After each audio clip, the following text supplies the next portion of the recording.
ఏంటయ్యా ఎంతసేపు? నువ్వు పంచర్ వేస్తున్నావా చేస్తున్నావా?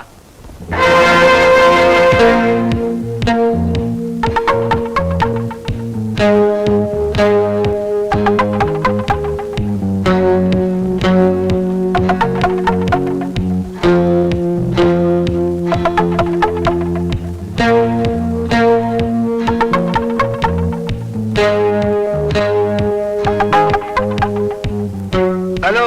ఓ మీరా? బాగున్నారా? కులాసాగా ఉన్నావా? నీ పేరేదో చెప్పావు ఆ రోజు. రాజండి. నీకు ఉద్యోగం దొరికిందా? లేదండి. మీ నాన్నగారు ఏం చేస్తున్నారు? గుంటూరులో సేల్స్ సర్వీస్ ఆఫీసర్. గుంటూరులో మీ నాన్నగారు అంటే నువ్వు ఇక్కడేం చేస్తున్నావు? టైప్ నేర్చుకుంటున్నానండి. గుంటూరులో లేదా టైపు? ఉందనుకోండి, కానీ ఏంటి ఎవరైనా ప్రేమించావా? అబ్బే అదేం లేదు. పర్లేదు, మొహమాట పడకుండా చెప్పు. ఎవరు? నాతో పాటు టైప్ నేర్చుకుంటుంది. పేరు? రాజీ అని. రాజీ? ఏమిటండి? నిరుద్యోగ ప్రేమలో పడితే సగం ఉద్యోగంలో ఉన్నట్టే. అయినా ఏం లాభం సార్, మా ప్రేమ ప్రేమగానే మిగిలేటట్టుంది. అదేమిటి? ఆ అమ్మాయికి ఒక అన్న ఉన్నాడండి, వాడు మంచివాడు కాదట. మా పెళ్లికి అతను ఒప్పుకుంటాడో లేదనని తను భయపడుతుంది. వాళ్ళ అన్నయ్య నువ్వు చూసావా? చూడలేదు. వాడి మాట వింటే నా అసహ్యంగా. అదే, ఆ అనుమానమే రాకూడదు. నన్ను చూడు, పైకి చెడ్డవాళ్ళలా కనిపిస్తాను. నేను ఎంత మంచివాడినో ఎవరికి తెలియదు. మీరు మంచివాళ్ళని నాకు తెలుసు, కానీ వాడితో వెధల. నాకు ఆఫీస్ టైం అయింది, నేను వస్తాను. Good evening. హలో రాజు, బాగున్నావా? నేను నడుస్తూ ఉంటాను, నువ్వు రా. పదండి పదండి. మీకు గుడ్ న్యూస్. ఏమిటి? నా పెళ్లి. ఎవరితో? నేను ప్రేమించిన రాజీతో. నిజంగానా? మరి మీ నాన్నగారు ఒప్పుకోలేదు, అందుకే లేచిపోతున్నాం. ఏమిటండి అలా అరిచారు? పెద్దవాడిని కాదని వెళ్తున్నావు. రేపు ఆస్తి కోసం ఆ అమ్మాయిని వదిలేస్తే? వదిలేసేవాడు ఆస్తి ఉన్నా వదిలేయచ్చుగా. రాజీని పోషించగల నమ్మకం నీకుందా? ఏ, నేను మగాని కాదా? అది కాదు, రాజీ వాళ్ళ అన్నయ్య అతనుకున్న అప్పులు తీరుస్తాడా, చెల్లెలు పెళ్లి చేస్తాడా? వస్తాను సార్, మళ్ళీ ఎప్పుడైనా కలుస్తాను. ఎన్నింటికి వెళ్తున్నారు? రాత్రి 12 గంటలకు.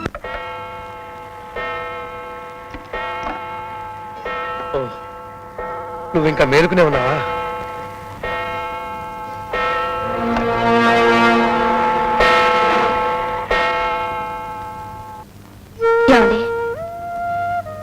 ఎందుకింత ఆలస్యమైంది? ఏమిటా అధికారం?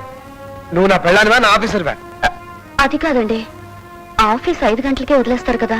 వదలగానే ఇంటికి వచ్చి అంట్లు తోమాలా? మగాడన్నాక 1,00,000 పనులు ఉంటాయి. అవన్నీ నీకు చెప్పాలా? చెప్పక్కర్లేదులేండి. అయినా ఈ మధ్య మీరు మనసు ఎక్కడ పెట్టి మాట్లాడుతున్నారు? అవును, బ్యాంక్ లో తాకట్టు పెట్టాను. ఏం విడిపిస్తావా? విడిపించుకునే చోటైతే పర్వాలేదు. అంటే కాస్త ఆలోచించండి, మీకే అర్థం అవుతుంది. దానికి 12 గంటలుగా వస్తుంది. ఏమిటి నసా? వెళ్ళి పడుకో. అవునండి, మనసు ఒక చోట ఉన్నప్పుడు భార్య ప్రతి మాట మనసుగానే ఉంటుంది.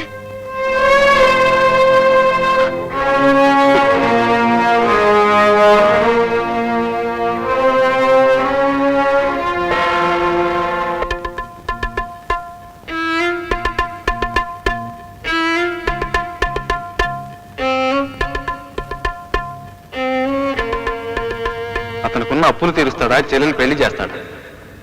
అతనుకున్న అప్పులు తీరుస్తాడా, చెల్లెలు పెళ్లి చేస్తాడా? అతనుకున్న అప్పులు తీరుస్తాడా, చెల్లెలు పెళ్లి చేస్తాడా?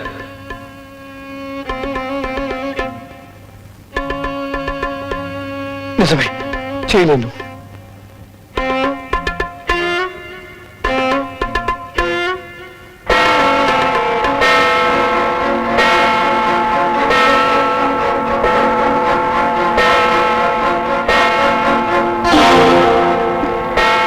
ఏంటన్నయ్య?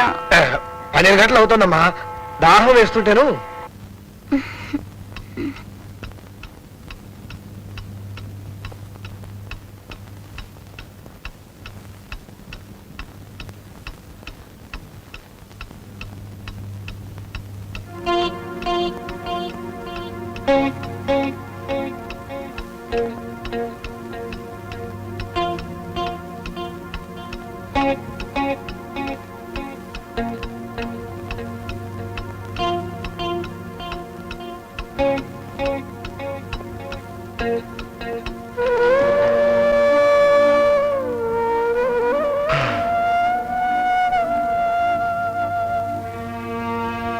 అమ్మో అమ్మో, ఒరే చంద్రం, ఎంత కారు రోజులు వచ్చాయో చూసావంట్రా? చూసానే, జరిగిన దానికి బాధపడి ఏం ప్రయోజనం? పెళ్లి చేయలేనప్పుడు దాని దారి అది చూసుకుంది. అందుకు సంతోషించు. మీరు ఇప్పుడేగా లేచారు? ఈ విషయం మీకెలా తెలిసిందండి? నాకు ముందే తెలుసు. మీకు ముందే తెలిస్తే నాకేమో చెప్పలేదే అన్నయ్య.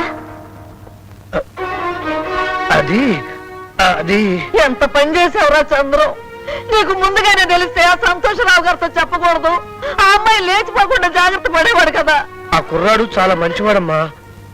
ఆ సంబంధం తప్పిపోతుందేమో అని భయపడి చెప్పలేదు.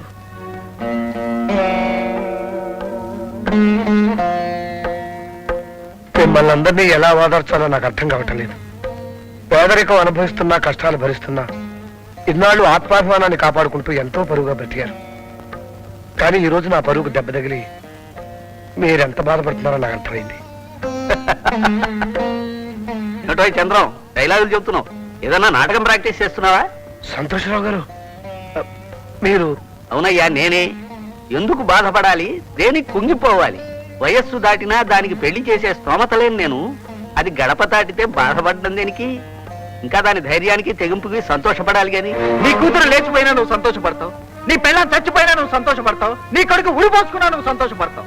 ఇక నీకు సంతోషం కలగని రోజు, నీ కళ్ళు చిట్ల పైన ఏడ్చే రోజు ఎప్పుడైనా వస్తుందా? నే బతికుండగా రాదురా. ఎందుకు రాదండి? కూతురు లేచిపోయిందని, కుటుంబాన్ని కులాన్ని కాల్చి పారిపోయిందని మన బంధువులకి స్నేహితులకి తెలిసినాడు. మీరు సిగ్గుతో తలదించుకునే రోజు ఒకటి వస్తుందండి. ఆ అవసరం నాకు రాదే పిచ్చిదానా. ఎందుకంటే నేను ఆకలితో మాడి చస్తున్నప్పుడు ఏ ఒక్కడైనా నాకు పిడికడ అన్నం పెట్టాడా? పోనీ నీ కూతురు పెళ్లి చేసుకోరా అని ఒక్కడో రూపాయి సహాయం చేశాడా? పంక్తిలో కూర్చుని తిని పక్కకెళ్ళి ఎక్కిరించే ఆ రాబందుల ముందు నేనెందుకు సిగ్గుతో తలదించుకోవాలి? మనం బ్రతుకుతున్నది అడవిలో కాదండి, మనుషుల మధ్య. ఇది మీకు ఎప్పుడు అర్థమవుతుందో? ఇదంతా నా కర్మ అండి, నా కర్మ. ఎరా, నువ్వు ఇంకేమన్నా అంటావా? సార్, ఆ, మీ కుటుంబానికే అప్రతిష్ట తెచ్చే పనిచేసిందే మీ అమ్మాయి. ఉం? అయినా మీరు ఇంత ధైర్యంగా మాట్లాడగలుగుతున్నారు? ఏమిటయ్యా నా కూతురు చేసిన తప్పు చెప్పు. నా పేదరికాన్ని భరించలేక కామానికి లొంగిపోయి అది వ్యభిచారం చేస్తే నేను కుళ్ళి చావాలి గాని, తనకిష్టమైన వాడిని పెళ్లి చేసుకుని హాయిగా సంసారం చేయబోతున్న దాన్ని చూసి నేనెందుకయ్యా బాధపడాలి, సంతోషపడాలి గాని? సార్, ఆ? మీరు నాకు సహాయం చేయాలి. ఏమిటి మీరు నాకు అప్పివ్వాలి. ఏమిటి మీ ధైర్యాన్ని నాకు అప్పివ్వాలి. అప్ప? నరాలు పగులుతున్న నమ్మగలిగే మీ గుండె నాకు అప్పివ్వాలి.